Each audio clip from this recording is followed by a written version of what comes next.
Hello everyone, welcome to expert online academy. ఈ రోజు మనము వేరియస్ న్యూస్ పేపర్స్ లో వచ్చినటువంటి ఇంపార్టెంట్ కరెంట్ అఫైర్స్ మనకు స్టాటిక్ జనరల్ స్టడీస్ కి లింక్ చేస్తూ చూద్దాం. సో ఫస్ట్ ఆర్టికల్ వచ్చేసి ఇక్కడ ఏంటంటే టెక్నాలజీ పైనీర్స్ అండి. Okay, world economy forum release చేసినటువంటి technology pioneers report. Then next వచ్చేసి సో FFD4 కి సో అమెరికా దూరంగా ఉంది. సో దెన్ నెక్స్ట్ ఖరీఫ్ లో సో మన ఇండియాలో వచ్చేసి ఖరీఫ్ లో సాగు విస్తీర్ణం పెరిగిందని చెప్పేసి సో గణనాంకాలు చెప్పడం జరిగింది. ద నెక్స్ట్ సార్క్ ఏదైతే ఉందో రీజనల్ గ్రూప్, దాని ప్లేస్ లో కొత్త గ్రూప్ సో అవతరించే అవకాశం ఉందని న్యూస్ లో ఉంది. ద నెక్స్ట్ అగ్నిఫై క్షిపణి ఏదైతే ఉందో దాన్ని ఏం చేస్తారంటే బంకర్ బస్టర్ గా సో బాంబుగా మార్చబోతుంది DRDO అండి. ఓకే, సో దెన్ నెక్స్ట్ వచ్చేసి GST దినోత్సవం. ఓకే, GST దినోత్సవం goods and services day July 1 నుంచి సో ఇంప్లిమెంటేషన్ లోకి వచ్చింది కాబట్టి ఆ డేని మనం అలా జరుపుకుంటున్నాం. The next union carbide company ఏదైతే దాని నుంచి వచ్చే వ్యర్థాలు ఏవైతున్నాయో దాన్ని దహనం చేయడం జరిగింది. Then next Nagarjuna Sagar tiger reserve లో మానవ సంచారం అనేది నిషేధించడం జరిగింది. సో ఇవన్నీ కూడా సో ఈ రోజు ఉన్నటువంటి కరెంట్ అఫైర్స్ అండి. సో ఓకే, ఫస్ట్ వన్ వచ్చేసి మనకి ఇక్కడ ఏంటంటే టాపిక్ 1 వచ్చేసి FFD అంటే FFD4 అనమాట. సో ఈ FFD అంటే ఏంటి చూసినట్లయితే ఒకసారి న్యూస్ లో ఎందుకు ఉందంటే ప్రతి సంవత్సరం కూడా ఏంటంటే financing for development. Okay, FFD means financing for development, 4 means 4th summit అండి. ఓకే, సో 4వ అంతర్జాతీయ సమ్మిట్ అనేది సో జరుగుతుంది. So FFD financing for development 4 అనేది సో 4th సమ్మిట్ సో ఐక్యరాజ్య సమితి ఆధ్వర్యంలో జరుగుతుంది. సో ఇది ఎక్కడ జరుగుతుందంటే ఈ సంవత్సరం 2025లో వచ్చేసి మనకు ఎక్కడంటే స్పెయిన్ అండి. ఓకే, స్పెయిన్ లో సెవిల్లే నగరంలో జరుగుతుంది. సో అయితే దీనికి అమెరికా అగ్రరాజ్యమైనటువంటి ప్రపంచంలోనే అగ్రరాజ్యమైనటువంటి అమెరికా దూరంగా ఉంది. సో ఇది ఇక్కడ మరి ఈ FFD అనేది దూరంగా ఉంది కాబట్టి ఇక్కడ ఇది న్యూస్ లో ఉంది మనకి ఈరోజు. అసలు ఈ FFD అంటే ఏంటి? సో FFD అంటే ఫినాన్సింగ్ ఫర్ డెవలప్మెంట్ అన్నమాట. సో ఈ ఫినాన్సింగ్ ఫర్ డెవలప్మెంట్ అంటే ఏంటంటే సో ఏవైతే పేదరిక నిర్మూలన కోసం పేద దేశాలు, పావర్టీ ఎక్కువ ఉన్నటువంటి దేశాలు ప్రపంచవ్యాప్తంగా ఉన్నాయో వాటి డెవలప్మెంట్ కోసము ఫినాన్సింగ్ ఫర్ డెవలప్మెంట్ అండి. ఓకే, సో మనీ అలొకేట్ చేయడము. సో ప్రపంచవ్యాప్తంగా developed countries under developed countries కి మనీ డొనేట్ చేస్తూ సో దేశ అభివృద్ధికి, ప్రపంచంలో ఉన్నటి పేద దేశాల అభివృద్ధికి సహకరించడమే. సో అయితే ఈ కాన్సెప్ట్ లో ఏంటంటే అమెరికా అనేది దూరంగా ఉంది. సో డొనాల్డ్ ట్రంప్ సో దేశ అధ్యక్షుడైన తర్వాత వచ్చేసి ఇక్కడ దీనికి దూరంగా ఉండడం జరిగింది. సో ఈ పేద దేశాలకు వచ్చేసి ప్రతి సంవత్సరం కూడా ఎంత అంటే 4 లక్షల కోట్ల రూపాయలండి. సో 4 లక్షల కోట్ల డాలర్స్ అనేవి సో అమెరికా డొనేట్ చేస్తుండే ఈ పేద దేశాలకు. కానీ అమెరికా దూరం ఉండడం వల్ల సో ఈ సమిట్ అనేది సో ఈ విధంగా జరగడం జరిగింది.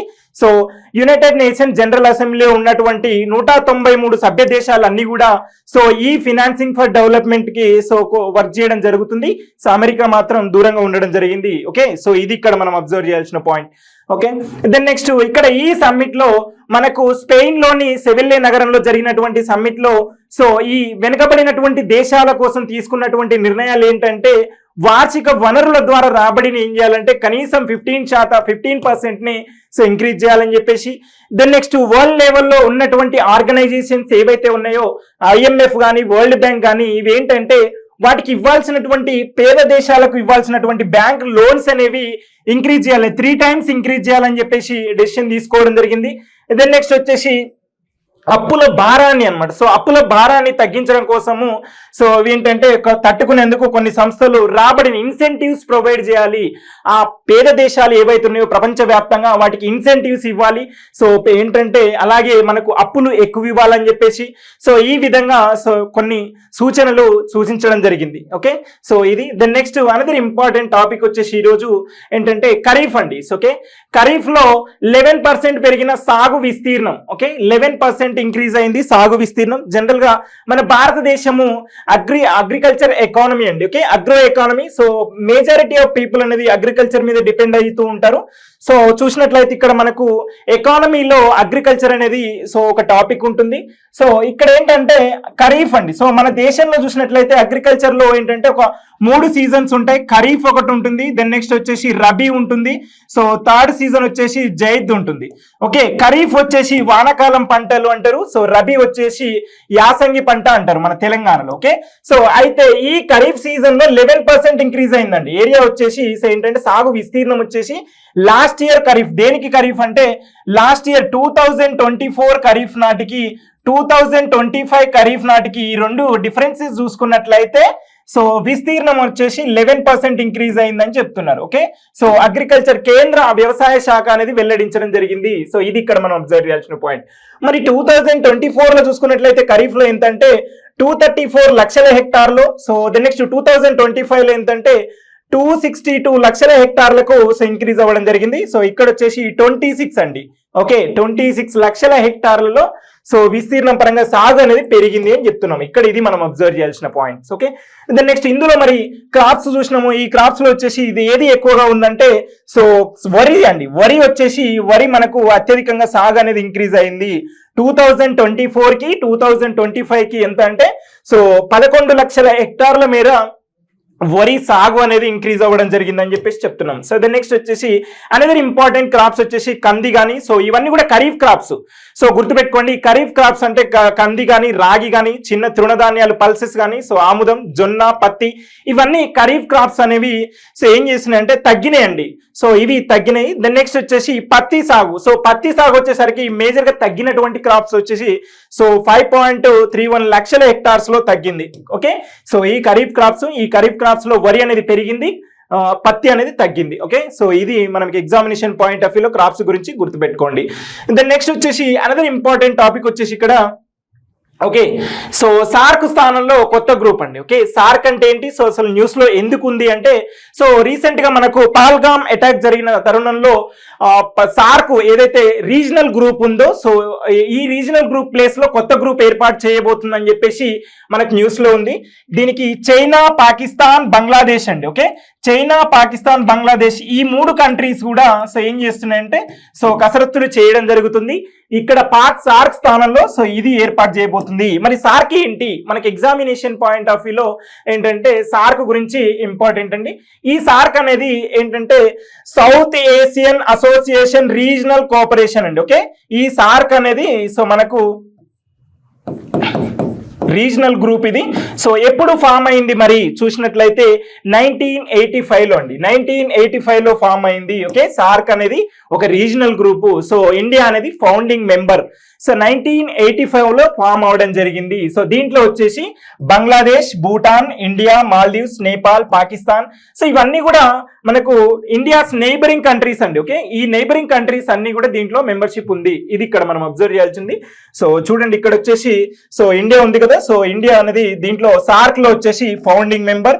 Okay, SAARC south Asian association regional cooperation అనేది రీజనల్ కోఆపరేషన్. సో ఇక్కడ ఇండియా అనేది ఫౌండింగ్ మెంబర్. మరి దీని యొక్క హెడ్ క్వార్టర్స్ వచ్చేసి ఎక్కడుందంటే సో నేపాల్ లో అండి. ఓకే, నేపాల్ ఉంది కదా. సో నేపాల్ లో కాఠ్మండ్ లో సార్క్ యొక్క హెడ్ క్వార్టర్స్ ఉంది. సో ఇది ఏ ఇయర్ లో ఫామ్ అయింది, 1985 లో ఫామ్ అవ్వడం జరిగింది. ఓకే, దెన్ నెక్స్ట్ వచ్చేసి దీంట్లో ఉన్నటువంటి మెంబర్స్ ని మనకి ఎగ్జామినేషన్ పాయింట్ ఆఫ్ వ్యూలో గుర్తుపెట్టుకోండి. సో వచ్చేసి కోడ్ వచ్చేసి MBBS పెయిన్ అండి, MBBS పెయిన్. Okay, so M means Maldives ఇక్కడ ఉంది. సో ఇక్కడ ఉందండి మాల్దీవ్స్. ఓకే, సో ఈ మాల్దీవ్స్ కంట్రీ దీంట్లో మెంబర్. దెన్ నెక్స్ట్ వచ్చేసి Bangladesh. Okay, so Bangladesh, Bhutan, Sri Lanka, Pakistan, Afghanistan, so India, Nepal. So ఇక్కడ ఆఫ్ఘనిస్తాన్ వచ్చేసి 2007 లో జాయిన్ అవ్వడం జరిగిందండి. ఓకే, 2007 లో జాయిన్ అయినటువంటి కంట్రీ ఆఫ్ఘనిస్తాన్ అండి. సో ఇవి కంప్లీట్ గా మనకు 8 కంట్రీస్ తోని గ్రూప్ అండి. ఓకే, సో 8 కంట్రీస్ తోని ఒక గ్రూప్ ఉంది. దీని హెడ్ క్వార్టర్స్ వచ్చేసి నేపాల్ లో కాఠ్మండ్ లో ఉంది. సో ఎగ్జామినేషన్ పాయింట్ ఆఫ్ వ్యూలో ఇలా గుర్తుపెట్టుకోండి. Okay, so MBBS pain.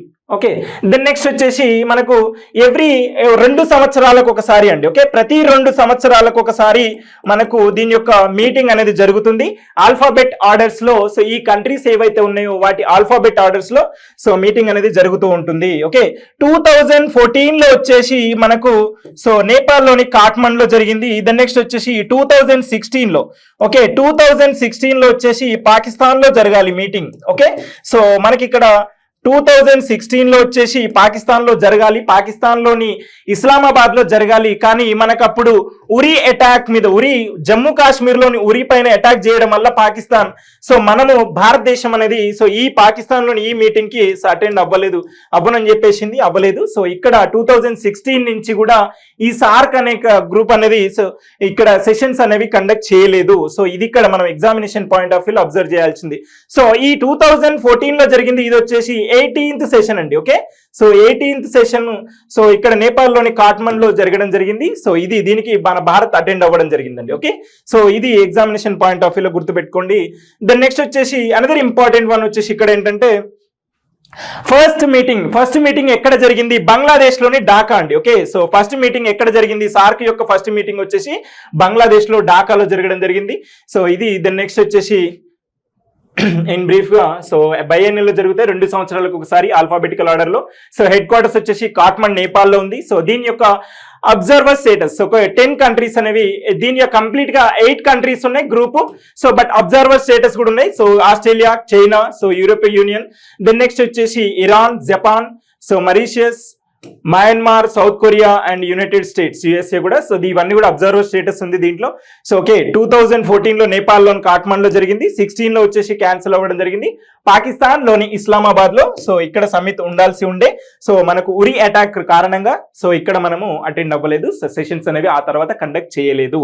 అయితే ఇప్పుడు ఎగ్జామినేషన్ పాయింట్ ఆఫ్ వ్యూలో ఏముందంటే, సో ఎందుకుంది, సో న్యూస్ లో ఎందుకుందంటే సో మనం గుర్తుపెట్టుకోవాల్సినవన్నీ ఏంటంటే ఇక్కడ చైనా అండి, చైనా కానీ పాకిస్తాన్ కానీ సో దెన్ నెక్స్ట్ బంగ్లాదేశ్ కానీ సో ఏం చేస్తున్నాయి అంటే ఒక రీజనల్ గ్రూప్స్ అనేది ఇలాగే సార్క్ లాగే ఒక రీజనల్ గ్రూప్ ని ఫామ్ చేయాలనే ఉద్దేశంతో సో ఇంటెలిజెన్స్ రిపోర్ట్ ఉంది. సో దాని ప్రకారము ఒక గ్రూప్ ఫామ్ చేయబోతున్నారని చెప్పేసి చెప్పడం జరిగింది. సో అందువల్ల ఇది న్యూస్ లో ఉంది. ఓకే, దెన్ నెక్స్ట్ వచ్చేసి అనదర్ ఇంపార్టెంట్ వన్ వచ్చేసి ఇక్కడ అగ్ని-5 అండి. సో ఈ అగ్ని-5 మిస్సైల్ ఏదైతే ఉందో సో దీన్ని బంకర్ బస్టర్ బాంబుగా మార్చబోతున్నాము అని చెప్పేసి డిఆర్డిఓ చెప్పడం జరిగింది. ఓకే, సో ఇక్కడ ఈ బంకర్ బస్టర్ బాంబ్ అంటే ఏంటి ఫస్ట్ సో మనము గుర్తుపెట్టుకోవాల్సింది ఇక్కడ ఏంటంటే అబ్జర్వ్ చేయాల్సిన థింగ్ ఏంటంటే సో ఇక్కడ ఈ బంకర్ బస్టర్ బాంబ్ అనేది ఏంటి అంటే రీసెంట్ గా మనకు ఇరాన్ అండి. సో ఓకే, ఇరాన్ కు ఇజ్రాయెల్ కు మధ్య వార్ జరుగుతున్న టైంలో ఏం జరిగిందంటే ఓకే ఈ ఇరాన్ లోని న్యూక్లియర్ స్థావరాల పైన అమెరికా అండి సో ఓకే యుఎస్ఏ అమెరికా ఏం చేసిందంటే ఈ బంకర్ బస్టర్ బాంబ్స్ వేసి ఏం చేసిందంటే ఇక్కడ ఇరాన్ లో ఉన్నటువంటి 3 న్యూక్లియర్ స్థావరాలను డిస్ట్రాయ్ చేయడం జరిగింది. ఓకే, సో అసలు ఇది న్యూస్ లో ఎందుకు ఉంది అంటే సో ఇక్కడ ఇరాన్ లో ఉన్నటువంటి ఒక 3 ప్లేసెస్ లో 3 న్యూక్లియర్ స్థావరాలను డిస్ట్రాయ్ చేయడం జరిగింది ఈ బంకర్ బస్టర్ బాంబ్స్ తోని. అంటే ఇవి జనరల్ గా ఇవేంటంటే ఒక 2 కేటగిరీలో ఉంటాయి. సో ఒకటి వచ్చేసి ఏం చేస్తున్నంటే ఏమైనా మన బిల్డింగ్ సో మన ఎనిమీస్ ఎవరైతే ఉంటారో వాళ్ళ బిల్డింగ్స్ కానీ వాళ్ళ కన్స్ట్రక్షన్స్ కానీ డైరెక్ట్ అటాక్ ద్వారా సో ఇలా వెళ్ళి డిస్ట్రాయ్ చేస్తుంది. సో కానీ ఇక్కడ న్యూక్లియర్ రీసెర్చ్ సెంటర్స్ అనేవి ఏం చేస్తాయంటే సో అండర్ గ్రౌండ్ ఆపరేషన్ లో ఉంటాయండి. సో మన ఎర్త్ ఇలా ఉంటే సో ఇక్కడ అండర్ గ్రౌండ్ లో ఉంటాయి. సో ఇక్కడ ఈ బంకర్ బస్సులు వచ్చేసి ఏం చేస్తున్నాయంటే భూమి లోపలికి చొచ్చుకొని పోయి సో ఈ విధంగా వచ్చేసి ఇలా డిస్ట్రాయ్ చేసేయండి, భూమి లోపల నుంచి సో డిస్ట్రాయ్ చేయడం జరుగుతుంది. సో ఇది దీనికి ఉన్నటువంటి స్పెషాలిటీ అండి. ఓకే, సో ఈ బంకర్ బస్టర్ బాంబ్స్ వచ్చేసి అండర్ గ్రౌండ్ లోకి వెళ్ళి డిస్ట్రాయ్ చేయడం జరుగుతుంది.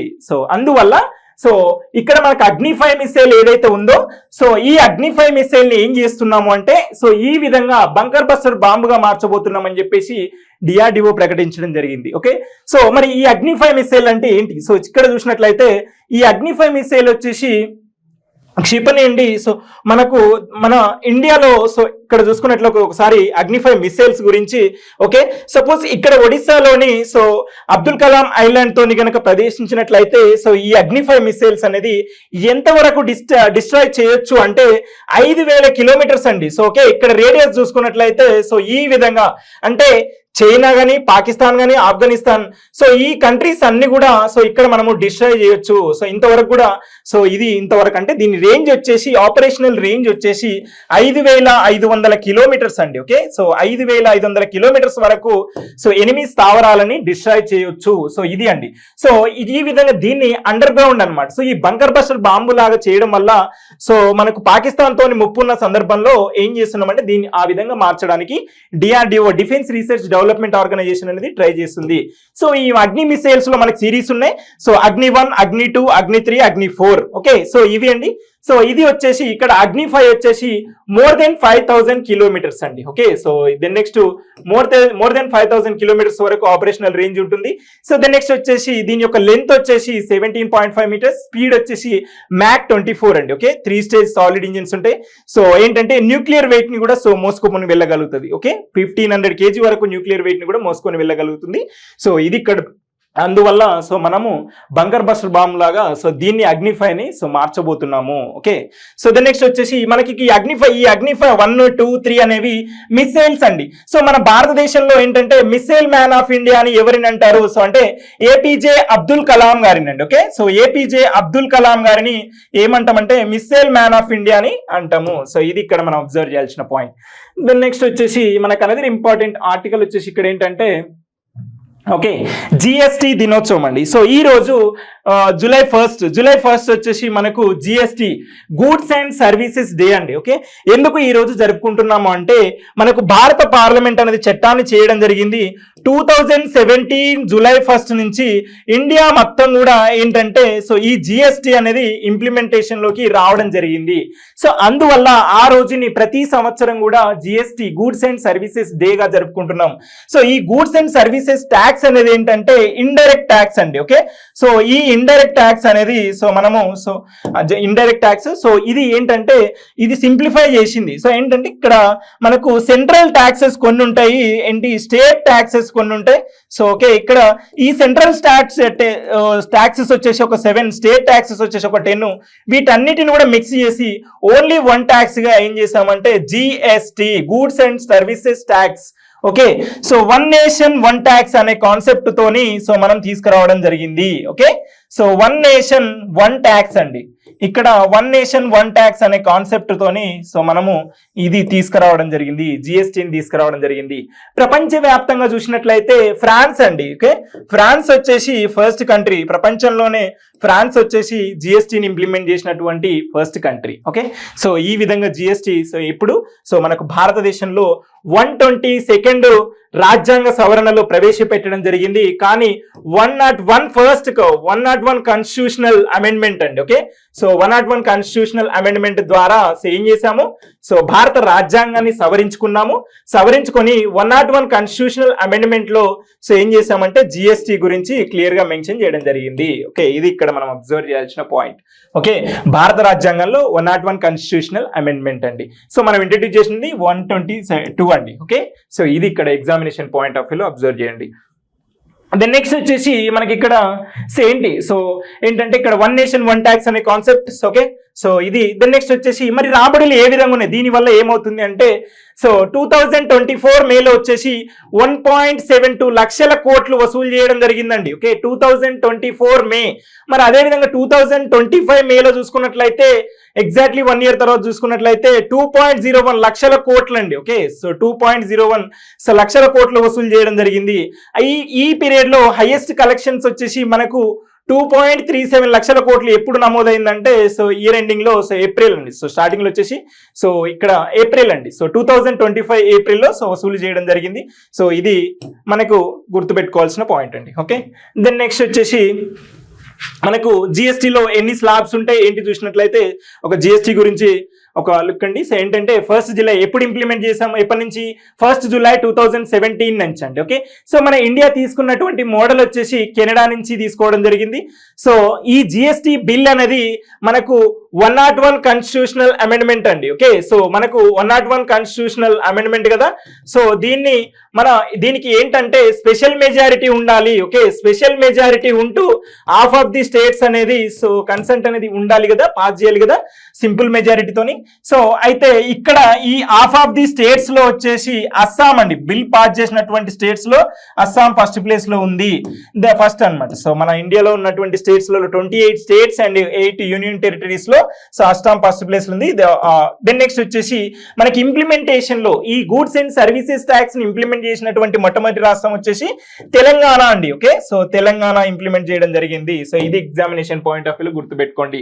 దెన్ నెక్స్ట్ వచ్చేసి జిఎస్టీ కౌన్సిల్ అండి, goods and services GST council వచ్చేసి మనకు భారత రాజ్యాంగంలో ఏ ఆర్టికల్లో మెన్షన్ చేయడం జరిగిందంటే ఆర్టికల్ వచ్చేసి 279A అండి. ఓకే, 279.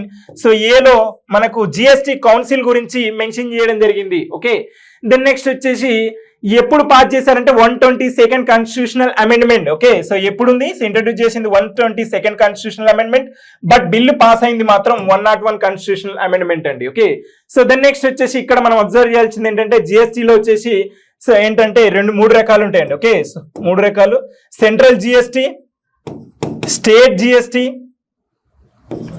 దెన్ నెక్స్ట్ వచ్చేసి ఇంటర్ స్టేట్ జిఎస్టీ అండి.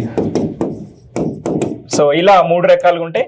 సో దెన్ నెక్స్ట్ వచ్చేసి ఇక్కడ స్లాబ్స్ అండి, జిఎస్టీ స్లాబ్స్ ఎన్ని రకాలుగా ఉంటాయి. సో చూసినట్లయితే ఇక్కడ 6 అండి, 0 ఉంటుంది కొన్నిటికి. So then next 5% GST, 12% GST, 18% GST, 28%. So ఇది జిఎస్టీలో ఉన్నటువంటి స్లాబ్స్ అండి, జిఎస్టీ స్లాబ్స్ అంటాం వీటిని. ఓకే, సో దెన్ నెక్స్ట్ వచ్చేసి అనదర్ ఇంపార్టెంట్ న్యూస్ వచ్చేసి ఇక్కడ మనకు జిఎస్టీ కౌన్సిల్. ఓకే, ఈ జిఎస్టీ కౌన్సిల్ అనేది మన భారత రాజ్యాంగంలో ఎన్నో ఆర్టికల్లో, సో ఆర్టికల్ 279A అండి. ఓకే, 279Aలో చాలా క్లియర్ గా మెన్షన్ చేయడం జరిగింది. సో ఓకే, దేని ద్వారా 101, so 101st so constitutional amendment. Okay, constitutional amendment act 2016లో తీసుకురావడం జరిగింది. సో ఎప్పటి నుంచి అమల్లోకి వచ్చింది, 2017 జూలై 1. ఓకే, సో జూలై 1 నుంచి సో ఇంప్లిమెంటేషన్ లోకి రావడం జరిగింది. సో ఇది అందువల్ల మనం ఈ జూలై 1 ని సో జిఎస్టీ డే అన్నాము. సో దీంట్లో వచ్చేసి కాంపోజిషన్ ఈ జిఎస్టీ కౌన్సిల్ అన్నాం కదా. సో ఈ జిఎస్టీ కౌన్సిల్ లో ఎవరు ఉంటారు, సో చూసినట్లయితే ఇక్కడ వచ్చేసి సో ఏంటంటే యూనియన్ ఫినాన్స్ మినిస్టర్ అని మనకి చైర్పర్సన్ అండి. Okay, union finance minister. So finance minister ఎవరు ప్రస్తుతానికి, నిర్మలా సీతారామన్ గారు ఉన్నారు కదా. సో ఇక్కడ జిఎస్టీ కౌన్సిల్ యొక్క చైర్పర్సన్ అండి. Okay, so the next union ministers of the states అనే వాళ్ళు ఉంటారు. ద నెక్స్ట్ వచ్చేసి స్టేట్ మినిస్టర్స్ కూడా సో ఉంటారు. కానీ దీంట్లో వచ్చేసి సెంట్రల్ కు స్టేట్ కు ఉన్నటువంటి సో ఓటింగ్ పర్సంటేజ్ చూసినట్లయితే సో ఇక్కడ వచ్చేసి స్టేట్స్ కి ఎక్కువ అండి. సో ఇక్కడ 1/3 వచ్చేసి సెంట్రల్ గవర్నమెంట్, దెన్ నెక్స్ట్ వచ్చేసి 2/3 వచ్చేసి ఏంటి స్టేట్స్ కి ఇవ్వబడింది. ఓకే, ఓటింగ్ షేర్ అనేది ఇక్కడ మనం ఇక్కడ అబ్జర్వ్ చేయాల్సింది. ఓకే, దెన్ నెక్స్ట్ ఇది అండి జిఎస్టీ కౌన్సిల్ ఇది. దెన్ నెక్స్ట్ వచ్చేసి అనదర్ ఇంపార్టెంట్ ఆర్టికల్ ఇక్కడ వచ్చేసి యూనియన్ కార్బైడ్ వ్యర్థాల పూర్తి దహనం. సో ఓకే, యూనియన్ కార్బైడ్ అనేది ఒక కంపెనీ అండి. సో ఈ కంపెనీ ఏం చేస్తుందంటే దీంట్లో ఉన్నటువంటి వ్యర్థాలను అన్నిటిని కూడా సో దహనం చేయడం జరిగింది. సో అనేది ఈ యూనియన్ కార్బైడ్ సో కంపెనీ అనేది ఎక్కడ ఉంది చూసినట్లయితే మధ్యప్రదేశ్ లోని భోపాల్లో అండి. ఓకే, సో ఎక్కడ ఉంది ఇది, సో మధ్యప్రదేశ్ లోని భోపాల్, మధ్యప్రదేశ్ క్యాపిటల్ వచ్చేసి భోపాల్ కదా. సో ఈ భోపాల్లో ఉంది. సో ఈ కంపెనీ అనేది మధ్యప్రదేశ్ లోని భోపాల్లో ఉండడం జరిగింది. సో ఈ కంపెనీ నుంచి వచ్చే ఏంటంటే ఈ కంపెనీ నుంచి వచ్చే వ్యర్థాలను అన్నిటిని కూడా గత 6 నెలల నుంచి సో ఏం చేశారు, వ్యర్థాలను అన్నిటిని కూడా సో దహనం చేయడం జరిగిందని చెప్పేసి మనకు ఏంటంటే state pollution control board. Okay, state pollution control board అనేది ఉంటుంది కదా. సో ఇది ఏ యాక్ట్ ప్రకారం ఏర్పడడం జరిగింది. సో ఓకే, ఏ యాక్ట్ ప్రకారం ఏర్పడడం జరిగిందంటే ఏంటంటే నేషనల్ ఫారెస్ట్ పాలసీ అనమాట. సో ఎన్విరాన్మెంటల్ పాలసీ సో 1986 ప్రకారము సో ఫామ్ అవడం జరిగింది. ఈ స్టేట్ పొల్యూషన్ కంట్రోల్ బోర్డు వారు ఏం చేశారంటే దీని నుంచి ఈ కంపెనీ నుంచి వచ్చే వ్యర్థాలను దహనం చేయడం జరిగింది. గత 6 నెలల నుంచి దీన్ని దహనం చేయడం జరిగింది. సో మరి ఇక్కడ ఈ కంపెనీ నుంచి వచ్చే వ్యర్థాలలో సో ఏంటి మనకి ఎగ్జామినేషన్ పాయింట్ ఆఫ్ వ్యూలో ఎందుకు ఇంపార్టెంట్ అంటే ఇక్కడ వచ్చేసి ఒక మ్యాన్ మేడ్ డిజాస్టర్స్ అండి. ఇవి డిజాస్టర్స్ లో ఎప్పుడు జరిగింది అది ఇది అంటే 1984లో వచ్చేసి దీన్ని భూపాల్ ట్రాజెడీ అంటాం. ఓకే, సో ఈ భూపాల్ ట్రాజెడీ అనేది మధ్యప్రదేశ్ లో క్యాపిటల్ అయినటువంటి భూపాల్లో భూపాల్ ట్రాజెడీ అనేది యూనియన్ కార్బైడ్ సో ఇండస్ట్రీ అనేది దాని నుంచి వచ్చే వ్యర్థం ఏంటంటే మిథైల్ ఐసోసైనైడ్ అండి. ఓకే, మిథైల్ ఐసోసైనైడ్ అనేది విషవాయువు వల్ల ఏం చేశారంటే చాలా మంది చనిపోవడం జరిగింది. అది ఆ ఇన్సిడెంట్ అనేది డిసెంబర్ 2 రోజు 1984లో జరగడం జరిగింది. ఎగ్జామినేషన్ పాయింట్ ఆఫ్ వ్యూలో ఏంటంటే ఏ సంవత్సరంలో జరిగింది, 1984 డిసెంబర్ 2 అని. కమిటీ ఇక్కడ ఇండస్ట్రీ పేరు వచ్చేసి యూనియన్ కార్బైడ్ అనమాట. So union carbide industry. So దీని నుంచి వచ్చే విషవాయువు వచ్చేసి మిథైల్ ఐసోసైనైడ్ అండి. సో దీన్ని గుర్తుపెట్టుకోండి, మిథైల్ ఐసోసైనైడ్ అనేది చాలా విషవాయువు. సో దీని వల్ల సుమారుగా సో 5,500 మంది, సో 5,479 మంది చనిపోవడం జరిగింది. సో ఇప్పటికీ కూడా చాలా మంది అక్కడ ఏంటంటే వేరియస్ కైండ్స్ ఆఫ్ డిసీజెస్ తోని బాధపడుతూ ఉన్నారు. సో ఇక్కడ ఈ కంపెనీ ఏంటి, సో ఇక్కడ దీని నుంచి వచ్చే గ్యాస్ వచ్చి మిథైల్ ఐసోసైనైడ్. ఓకే, సో ఇది గుర్తుపెట్టుకోండి. సో అలా కాకుండా ఇక్కడ ఏంటంటే గవర్నమెంట్ ఏంటంటే స్టేట్ పొల్యూషన్ కంట్రోల్ బోర్డు వాళ్ళు సో దీని నుంచి వచ్చే వ్యర్థాలను దహనం చేయడం జరిగింది. సో ఇది మనకి ఎగ్జామినేషన్ పాయింట్ ఆఫ్ వ్యూ గుర్తుపెట్టుకోండి. నెక్స్ట్ వచ్చేసి మనకు ఐఎన్ఎస్ తమాల్ అనమాట. సో ఈ ఐఎన్ఎస్ తమాల్ అనేది నేను జాతికి అంకితం చేయడం జరిగింది. సో మనకి ఇండస్ ఓషన్ లో హిందూ మహాసముద్రంలో వచ్చేసి సెక్యూరిటీ ఇష్యూస్ పెరుగుతున్న సందర్భంలో సో మనకి ఏంటంటే మనము రష్యాతోని సో ఫ్రెండ్షిప్ ఉంది కదా, సో ఈ రష్యాతోని మనం ఎక్కువ కూడా డిఫెన్స్ ఎక్విప్మెంట్స్ అన్ని కూడా రష్యాతో చేయడం జరుగుతుంది. సో ఈ రష్యా తోని ఇండియా అనేది సో ఇక్కడ ఈ తమాల్ అనేది ఎవరు తయారు చేస్తున్నారంటే ఈ రెండు కంట్రీస్ ఆధ్వర్యంలో సో చేయడం జరుగుతుంది ఐఎన్ఎస్ తమాల్ అనేది. సో దీన్ని రీసెంట్ గా సో నేవీకి అప్పచెప్పడం జరిగింది అనమాట. సో ఓకే, సో దీంట్లో ఫస్ట్ వన్ వచ్చేసి ఐఎన్ఎస్ తుషీల్ అండి. సో ఐఎన్ఎస్ తుషీల్ అనేది లాస్ట్ ఇయర్ రావడం జరిగింది. సో ఇప్పుడు వచ్చేసి ఐఎన్ఎస్ తమాల్ అనేది జాతికి అంకితం చేయడం జరిగింది అనమాట. సో ఇది ఈరోజు చేస్తున్నారు. సో ఇది గుర్తుపెట్టుకోండి. సో ఏ కంట్రీ పార్టిసిపేషన్ తో చేశారు, సో ఏంటి ఇది అనమాట. సో దీని యొక్క స్పెషాలిటీ చూసినట్లయితే సో ఏంటంటే ఎవరెవరు joint efforts India and Russia అండి. ఓకే, సో ఇప్పుడు with BrahMos super sonic cruise missile అనమాట. ఓకే, ఇది బ్రహ్మోస్ సూపర్ సోనిక్. మనకు బ్రహ్మోస్ కూడా గుర్తుపెట్టుకోండి. ఈ బ్రహ్మోస్ మిసైల్ ఏ కంట్రీ నుంచి తీసుకున్నాము, సో అంటే రష్యా అండి. ఓకే, ఇది రష్యా, ఇండియా. దెన్ నెక్స్ట్ వచ్చేసి ఇక్కడ stealth technology, high speed capabilities ఇవన్నీ కూడా దీనికి ఉన్నటువంటి చాలా స్పెషాలిటీస్ ఉన్నాయండి. సో మ్యారిటైమ్ వార్ఫేర్ కి ఇది ఎక్కువ హెల్ప్ అవుతుంది. ఓకే, సో ఇది. దెన్ నెక్స్ట్ వచ్చేసి అనదర్ ఇంపార్టెంట్ టాపిక్ వచ్చేసి ఇక్కడ నాగార్జున సాగర్ టైగర్ రిజర్వ్ అండి. నాగార్జున సాగర్ టైగర్ రిజర్వ్ ఏదందో సో ఇక్కడ ఏంటంటే మానవ సంచారం అనేది నిషేధించడం జరుగుతుంది. సో మోర్ దెన్ 1 month పాటు సో ఇక్కడ మానవ సంచారం అంటే ఆ టైగర్ రిజర్వ్ కి వెళ్ళనివ్వకుండా చూస్తారనమాట. సో ఎందుకు అంటే ఇక్కడ ఏంటంటే పెద్ద పులులు ఏంటంటే సంతానోత్పత్తి నేపథ్యంలో ఈ డెసిషన్ తీసుకోవడం జరిగిందండి. ఓకే, ఇవి ఈ పీరియడ్ లో ఏంటంటే అటాక్ చేసే ఛాన్సెస్ అనేది ఎక్కువ ఉంటాయి. సో వాటిని డిస్టర్బ్ చేస్తే సో అందుకోసము సో మనకు దీన్ని మానవ సంచారం అనేది క్లోజ్ చేయడం జరుగుతుంది. ఓకే, సో ఇది. నెక్స్ట్ వచ్చేసి మనకు ఈ సందర్భంలో వచ్చేసి టైగర్ రిజర్వ్స్, ఈ టైగర్ రిజర్వ్స్ గురించి చూసినట్లయితే మనకు 2025 నాటికి మన భారతదేశంలో వచ్చేసి 58 టైగర్ రిజర్వ్స్ ఉన్నాయండి. భారత ప్రభుత్వం గుర్తించినటువంటి టైగర్ రిజర్వ్స్ వచ్చేసి 58 ఉన్నాయి. సో ఓకే, ఈ 58 వచ్చేసి మనకు ఏంటంటే మాధవ్ టైగర్ రిజర్వ్ అండి. Highest number of tiger reserves వచ్చేసి మధ్యప్రదేశ్ లో ఉన్నాయండి. Okay, highest number of tiger reserves Madhya Pradesh లో ఉన్నాయి. The next highest number of tigers కూడా వచ్చేసి ఎక్కడ ఉన్నాయి, so highest numbers of tigers వచ్చేసి కూడా మధ్యప్రదేశ్ లోనే ఉన్నాయి. ఈ 58 టైగర్ రిజర్వ్స్ వచ్చేసి మాధవ్ టైగర్ రిజర్వ్ అండి. ఓకే, సో ఇక్కడ Madhav tiger reserve. 57th one వచ్చేసి అది కూడా మధ్యప్రదేశ్ లోనే ఉంది, పత్వాని టైగర్ రిజర్వ్ అండి. ఓకే, 57th వన్ వచ్చేసి పత్వాని టైగర్ రిజర్వ్ మధ్యప్రదేశ్ లో ఉంది. Then next Madhav tiger reserve కూడా మధ్యప్రదేశ్ లోనే ఉంది. సో భారత ప్రభుత్వం గుర్తించినటువంటి టైగర్ రిజర్వ్స్. ఓకే, మరి నెంబర్ ఆఫ్ టైగర్ పాపులేషన్ పరంగా చూస్తే కూడా ఎక్కడండి, సో టైగర్ పాపులేషన్ పరంగా చూస్తే మనకి ఇక్కడ మధ్యప్రదేశ్ అండి. మన తెలంగాణలో చూసుకున్నట్లయితే ఎన్ని టైగర్ రిజర్వ్స్ ఉన్నాయండి, ఒక 2 ఉన్నాయి. సో వచ్చేసి ఫస్ట్ వన్ వచ్చేసి కవ్వాల్ టైగర్ రిజర్వ్ అండి. Okay, Kawal tiger reserve. Then next వచ్చేసి సెకండ్ వన్ వచ్చేసి మన తెలంగాణలో వచ్చేసి అమ్రాబాద్ టైగర్ రిజర్వ్ అండి. Okay, so Amrabad tiger reserve. So ఇవి 2 టైగర్ రిజర్వ్స్ తెలంగాణలో ఉన్నటువంటి టైగర్ రిజర్వ్స్. ఓకే, మరి ఏరియా పరంగా చూసుకున్నట్లయితే మనకు ఏరియా పరంగా లార్జెస్ట్ వన్ చూసుకున్నట్లయితే మనకి ఏదైతే న్యూస్ లో ఉందో నాగార్జున సాగర్ టైగర్ రిజర్వ్ అండి. ఓకే, సో ఏరియా పరంగా లార్జెస్ట్ వన్ చూసుకున్నట్లయితే Nagarjuna Sagar tiger reserve. Next smallest one చూసుకున్నట్లయితే బోర్ అండి. బోర్ టైగర్ రిజర్వ్ మహారాష్ట్రలో ఉంటుందండి. సో ఇది ఏరియా పరంగా చాలా చిన్నదండి. So highest number of tiger reserves ఏ స్టేట్ లో ఉన్నాయి, మధ్యప్రదేశ్ లో అండి. టైగర్ పాపులేషన్ ఎక్కువ ఏ స్టేట్ లో ఉంది, సో మధ్యప్రదేశ్. ఓకే, సో అదే నెక్స్ట్ వచ్చేసి ఈ టైగర్ పాపులేషన్ సెన్సెస్ అనేది క్యాలిక్యులేట్ చేయడం జరుగుతుంది ఎవ్రీ 4 years ఒకసారి.